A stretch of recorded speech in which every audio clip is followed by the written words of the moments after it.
Adik-adik mahasiswa, apa kabarnya? Ini pertemuan pertama mengenai pengantar geometri. Kita mulai saja ya. Bismillahirrahmanirrahim. Assalamualaikum warahmatullahi wabarakatuh. Sebelum ke materi, mari kita perhatikan tentang visi dan misi pendidikan matematika. Latasa Masyiro. Adapun visi pendidikan matematika kita lihat sebagai berikut.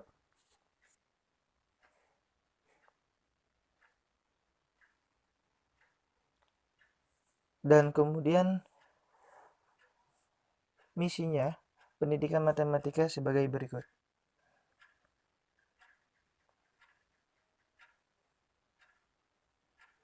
Dan kita langsung ke materi saja ya.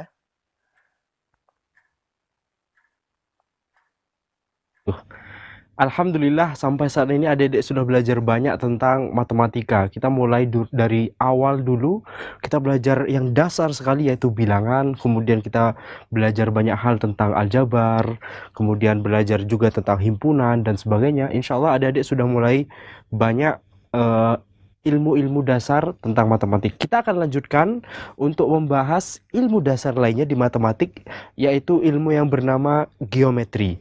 Ilmu yang sangat tua di matematik karena banyak orang sudah memikirkan tentang materi ini, tentang topik ini sejak lama, yaitu ilmu tentang geometri.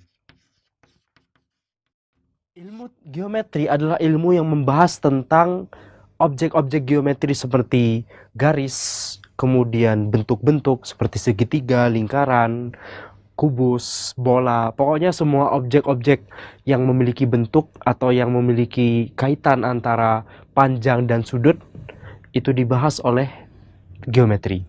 Jadi kalau punya misalnya kita punya sebuah bentuk kubus misalnya,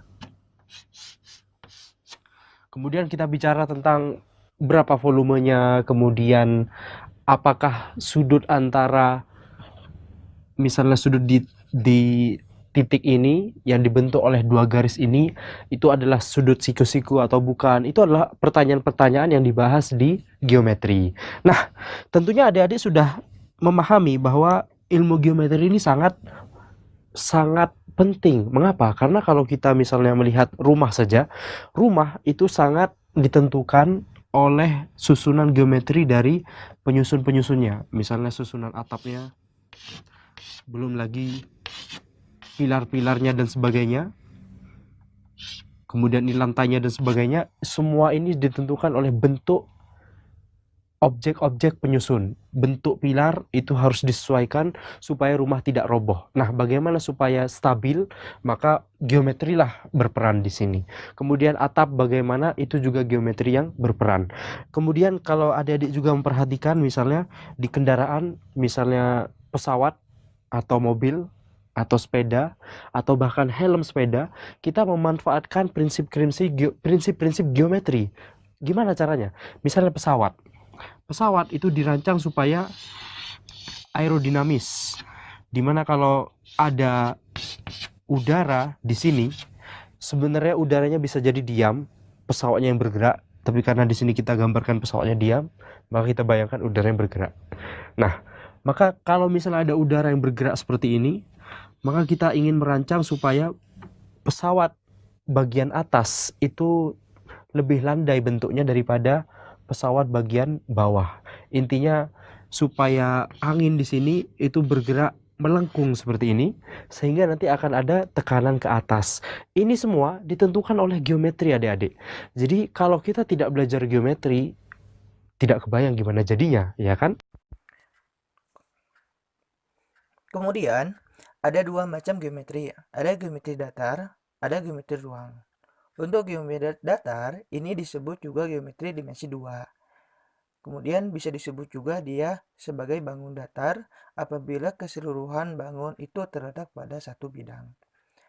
Kemudian, untuk geometri ruang, ini sering disebut sebagai geometri dimensi 3. Atau sering disebut juga yang kita kenal itu adalah bangun ruang. Apabila titik-titik yang membentuk bangun itu tidak semuanya terletak pada satu bidang yang sama. Geometri bangun datar terdiri dari beberapa unsur. Di antaranya ada titik sudut, sisi, bidang, dan sudut.